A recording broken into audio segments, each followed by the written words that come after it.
आप देख रहे हैं डार्क फाइल्स। तो चलिए बढ़ते हैं आज की इस कहानी की ओर। पिछले 1.5 घंटों से विराट एक अनजान रास्ते पर चले जा रहा था। अब या तो उस रास्ते का कोई अंत नहीं था या फिर विराट रास्ता भटक चुका था, क्योंकि स्टेशन से विराट के दोस्त भानु के घर का रास्ता ज्यादा से ज्यादा भी आधे घंटे का था, मगर विराट लगभग 1 घंटे से चल रहा था। बड़ी परेशानी ये थी कि रास्ते पर विराट के अलावा दूसरा कोई शख्स नजर नहीं आ रहा था। रात काफी हो चुकी थी, लगभग 11:30 बज रहे होंगे। अभी विराट उस सुनसान रास्ते पर चल ही रहा था कि तभी उसे पीछे से किसी बाइक की आवाज आने लगी। विराट ने पलटकर पीछे देखा, मगर पीछे ना तो कोई बाइक नजर आई और ना ही कोई दूसरी गाड़ी। विराट ने सोचा शायद ये उसके मन का वहम होगा, और यही सोचकर विराट फिर से आगे बढ़ने लगा। अमावस की उस काली रात में विराट ने उस रास्ते पर दोबारा चलना शुरू कर दिया था कि तभी पीछे से ठीक उसके बगल में ही एक बाइक आकर रुकी और उस बाइक वाले ने विराट से कहा, कहाँ जाना है अभी आपको? विराट को काफी हैरानी हुई, क्योंकि थोड़ी देर पहले जब उसने पीछे मुड़कर देखा था तब रास्ते पर कोई नहीं था, तो अचानक ही ये कहाँ से आ गया। खैर विराट ने बाइक वाले से कहा, हाँ, मुझे जाना तो था एक जगह पर, एड्रेस मुझे ठीक से पता नहीं है। भानु के घर जाना है, बस इतना पता है। इस पर उस बाइक वाले ने कहा, अच्छा, भानु के घर मुझे पता है, आप बैठिए, मैं आपको छोड़ देता हूँ। इस पर विराट बिना किसी अगर मगर के उस आदमी के बाइक पर बैठ गया, क्योंकि विराट को अब और चल चल कर अपने पैर नहीं तुड़वाने थे। खैर विराट के बैठते ही उस बाइक वाले ने बाइक को आगे बढ़ा लिया। इतनी देर से चल चलकर जो पैर दुखने लगे थे, बाइक पर बैठकर अब उन पैरों को काफी आराम मिल रहा था। तभी बाइक चला रहे उस आदमी ने विराट से कहा, वैसे आप भानु के घर क्यों जा रहे हैं? इस पर विराट बोला, दरअसल भानु के बहन की शादी है और उसने मुझे बुलाया था। इस पर उस आदमी ने कहा, अच्छा, पर आप रहते कहाँ हैं? इस पर विराट ने जवाब दिया, मैं तो बिहार का रहने वाला हूँ। अभी विराट ने इतना कहा ही था कि तभी उस बाइक वाले ने अचानक से बाइक रोक दिया और बोला, भैया, मैं आपको यहीं तक छोड़ पाऊँगा, क्योंकि मेरे बाइक का पेट्रोल ख़त्म होने वाला है और मुझे घर भी लौटना है। आप यहीं उतर जाइए। इस पर विराट बोला, पर यहाँ से जाना कहाँ है? मुझे तो रास्ता भी नहीं पता है। इस पर उस बाइक वाले ने जवाब दिया, आप इस रास्ते पर सीधे चलते जाइए, मिल जाएगा आपको कोई ना कोई। विराट उस आदमी के साथ जोर जबरदस्ती तो नहीं कर सकता था, इसलिए वो बिना कुछ बोले ही बाइक से उतरकर आगे बढ़ने लगा। विराट के बाइक से उतरते ही वो बाइक वाला अपनी बाइक लेकर वापस लौट गया।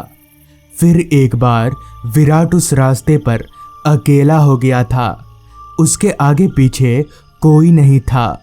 खैर दूसरा और कोई विकल्प ना पाकर विराट ने चलना शुरू कर दिया। वहां से चलकर विराट जैसे ही कुछ आगे गया, तभी उसे रास्ते के किनारे एक बूढ़ी औरत नजर आई। उस बुढ़िया ने अपना चेहरा घूंघट से ढक रखा था। विराट ने सोचा कि वो इस बुढ़िया से पूछ के शायद भानु के घर तक पहुंच सकता है, लिहाजा विराट उस बुढ़िया के पास गया और बोला, अम्मा, आप बता सकती हैं ये भानु का घर किधर होगा? इस पर अम्मा ने अपनी कांपती आवाज में जवाब दिया, भानु का घर? हाँ, यहाँ से आगे जाकर दाएं चले जाओ, मिल जाएगा भानु का घर। अम्मा से ये सुनकर विराट वहां से आगे बढ़ गया। मगर जैसे ही वो 2 कदम आगे बढ़ा तभी उसे याद आया कि अम्मा को शुक्रिया बोल देना चाहिए। ये सोचकर विराट जैसे ही पीछे मुड़ा तो वो दंग रह गया, क्योंकि विराट के पीछे अब कोई नहीं था। विराट को बहुत ज्यादा हैरानी हुई कि आखिर वो अम्मा इतनी जल्दी गई तो गई कहाँ। खैर, विराट ने मन ही मन में सोचा, चली गई होगी अपने घर, अब मुझे भी चलना चाहिए। इतना बोलकर विराट उन अम्मा जी के बताए रास्ते पर आगे बढ़ने लगा। विराट को कहीं ना कहीं अब थोड़ा डर भी लग रहा था, क्योंकि ये जगह उसके लिए एकदम अनजान थी। खैर, विराट चलता रहा। कुछ दूर आगे जाते ही विराट को एक मोड़ नजर आया, जहां से उस बुढ़िया के बताए मुताबिक दाईं ओर वो मुड़ गया। विराट के सामने अब जो रास्ता था वो रास्ता एक कच्चा रास्ता था। रास्ते पर ना तो लाइट थी और ना ही कोई इंसान। इस रास्ते को भी पूरी तरह से खाली पाकर विराट को बड़ा अजीब लगा, मगर जब अम्मा जी ने बताया है तो यही रास्ता होगा, ये सोचकर विराट उस रास्ते पर चल पड़ा। चूंकि रास्ते पर अंधेरा काफी ज्यादा था, इसलिए विराट ने अपना बैटरी टॉर्च निकाल लिया और उसी की रोशनी के सहारे आगे बढ़ने लगा। रास्ते के दोनों किनारों पर लगे घने लंबे पेड़ उस काले अंधेरे में बहुत डरावने दिख रहे थे। अभी विराट आगे बढ़ ही रहा था कि तभी विराट को पानी में कुछ गिरने की आवाजें आने लगी। आवाज सुनकर विराट ने अपने अगल बगल टॉर्च घुमाया तो पाया कि रास्ते से थोड़ी ही दूरी पर एक छोटा सा तालाब है और तालाब के एक किनारे पर बैठकर कोई आदमी मछली पकड़ रहा है। जैसे ही विराट के टॉर्च की लाइट उस आदमी के चेहरे पर पड़ी, तभी वो आदमी एकदम से उठ खड़ा हुआ और जल्दी जल्दी चलते हुए विराट की ओर आने लगा। विराट के पास आकर वो आदमी बोला, क्या बात है साहब, आप इस रास्ते पर कैसे आ गए? इस पर विराट बोला, जी दरअसल मैं भानु के घर जा रहा हूँ, जिसके बहन की शादी है। मुझे एक अम्मा ने ये रास्ता बताया था तो मैं यहाँ आ गया। इस पर उस आदमी ने कहा, अच्छा वो बुढ़िया, आपको भानु के घर जाना है ना? मैं आपको छोड़ दूंगा भानु के घर तक, बस आप 2 मिनट रुकिए, मैं अपनी पकड़ी हुई मछलियाँ और साइकिल लेकर आता हूँ। इतना बोलकर वो शख्स वापस तालाब की ओर चला गया। कुछ 2 से 4 मिनट के बाद वो आदमी अपनी साइकिल और एक बाल्टी लेकर विराट के पास आया और बोला, साहब आप ये बाल्टी पकड़कर साइकिल के पीछे बैठ जाइए। इतना बोलकर वो आदमी साइकिल पर बैठ गया, जिसके बाद विराट ने मछली से भरे उस बाल्टी को अपने हाथों में लेकर साइकिल पर बैठ गया और साइकिल चलने लगी। उस कच्चे रास्ते पर सुस्त रफ्तार से साइकिल आगे बढ़े जा रही थी। तभी विराट ने उस आदमी से पूछा, भाई साहब आप इतनी रात को यहाँ पर मछली पकड़ रहे थे, ऐसा क्यों? जिस पर उस आदमी ने जवाब दिया, मैं रात में ही बाहर निकलता हूँ। उस आदमी का ये जवाब विराट को बड़ा अजीब लगा, मगर उसने कुछ बोला नहीं। उसे ये डर था कि कहीं उस बाइक वाले की तरह इस आदमी ने भी उसका साथ छोड़ दिया तो फिर विराट क्या करेगा।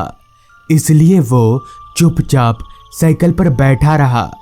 अभी वो दोनों आगे बढ़ ही रहे थे कि तभी साइकिल का अगला टायर एक जोरदार आवाज के साथ एकदम से बैठ गया और साइकिल कुछ आगे जाकर ही रुक गई। तभी विराट ने उस आदमी से पूछा, क्या हुआ, ये आवाज कैसी है? इस पर उस आदमी ने कहा, साहब साइकिल का अगला टायर फट चुका है, अब हम लोग साइकिल लेकर आगे नहीं जा सकते। इस पर विराट बोला, तो अब क्या होगा? भानु का घर कितनी दूर होगा यहाँ से? इस पर वो आदमी बोला, साहब आपके दोस्त का घर अभी बहुत आगे है, आप एक काम करिए, आज की रात आप मेरे घर में रुक जाइए। इस पर विराट बोला। पर आपके घर? तभी वो आदमी बोला। जी बिल्कुल, मेरे घर, मुझे कोई तकलीफ नहीं होगी। विराट ने भी सोचा रात भर ऐसे भटकने से तो अच्छा है दिन के वक्त कुछ उपाय किया जाए। जिसके बाद विराट उस आदमी के साथ जाने को तैयार हो गया और फिर वो दोनों पैदल पैदल ही आगे बढ़ने लगे। कुछ देर चलने के बाद वो दोनों एक बड़ी सी बाउंड्री वॉल के पास पहुंच गए। उस आदमी ने अपनी साइकिल को बाउंड्री वॉल से टिकाकर लगा दिया और विराट से बोला, आइए मेरे साथ। इतना बोलकर वो आदमी विराट को लेकर बाउंड्री के उस तरफ गया जहां से दीवार थोड़ी टूटी हुई थी। वो दोनों उस टूटी हुई दीवार में से होकर अंदर दाखिल हुए। बाउंड्री वॉल के अंदर ना तो कोई घर था और ना ही कोई लाइट। विराट ने अपना टॉर्च जलाकर चारों तरफ देखने की कोशिश भी की, मगर विराट का टॉर्च जला ही नहीं। विराट को बड़ा अजीब लगा कि अचानक ही ये टॉर्च को क्या हो गया है। खैर विराट ने उस आदमी से कहा, आपका घर कहाँ है? इस पर उस आदमी ने जवाब दिया, मेरा घर नहीं है, मैं ऐसे ही रहता हूँ यहीं पर।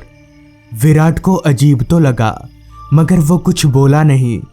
खैर विराट एक छोटे से शेड के नीचे जाकर बैठ गया, जिसके साथ ही वो आदमी भी एक जगह पर जाकर बैठ गया। अभी विराट शेड के नीचे बैठे बैठे इधर उधर देख ही रहा था कि तभी उसकी नज़र उसी बूढ़ी अम्मा और बाइक वाले पर गई जिसने उसे लिफ्ट दिया था। उन दोनों को यहाँ देखकर विराट को बहुत ज़्यादा हैरानी हुई।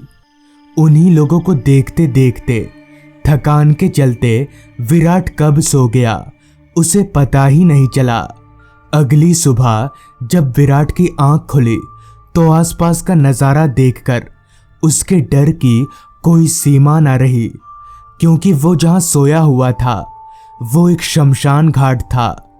आसपास चिताओं की राख पड़ी हुई थी और कुछ इंसानी शरीर की हड्डियां भी।